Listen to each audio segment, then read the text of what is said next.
Christian nations waged a difficult and drawn-out series of conflicts known as the Reconquista to retake land that Muslims had seized across the Iberian Peninsula. It lasted from the Moors' initial invasion of the peninsula in 711 to the fall of Granada, the last Muslim bastion in the peninsula, in 1492. This is a thorough description of what happened. The 711 to 732 early Muslim conquest. The swift and substantial Muslim conquest of the Iberian Peninsula prompted the start of the Reconquista. At the Battle of Guadalete in 711, Muslim soldiers under the command of Tariq ibn Ziyad crossed the Strait of Gibraltar and vanquished Roderic, the Visigothic monarch. With this, Muslim authority over Spain officially began, and in a few years, Muslims controlled much of the peninsula. The initiation of opposition 718 to 910.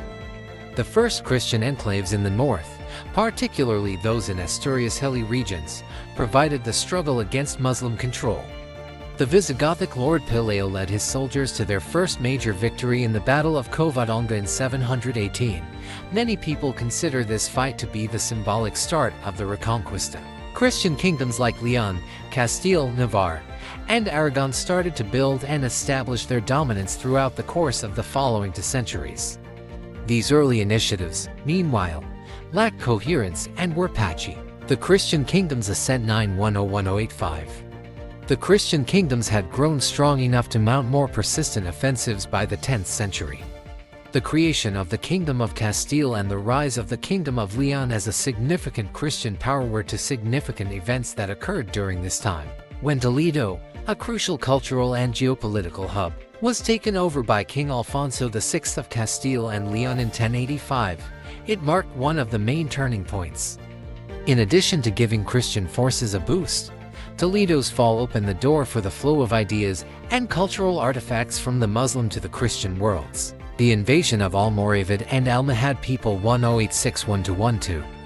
The Almoravids were a Berber dynasty from North Africa, and the Muslim rulers of Spain sought their assistance in reaction to the mounting threat posed by the Christians.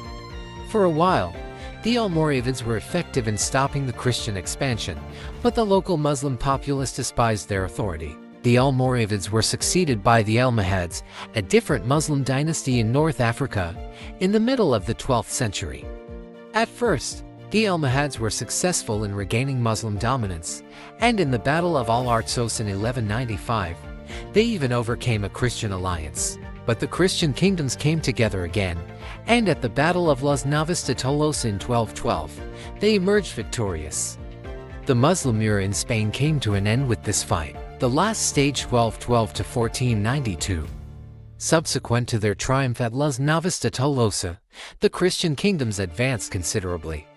This last phase's major occurrences included Ferdinand III of Castile's 1236 conquest of Córdoba, the collapse of Valencia under James I of Aragon in 1238, Ferdinand III's conquest of Seville in 1248. By the end of the 13th century, the only Muslim-ruled territory was the Emirate of Granada.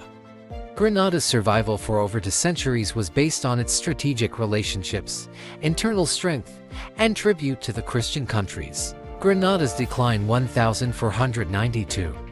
With Ferdinand II of Aragon and Isabella I of Castile's marriage in 1469, the crowns of Castile and Aragon were united, marking the culmination of the Reconquista.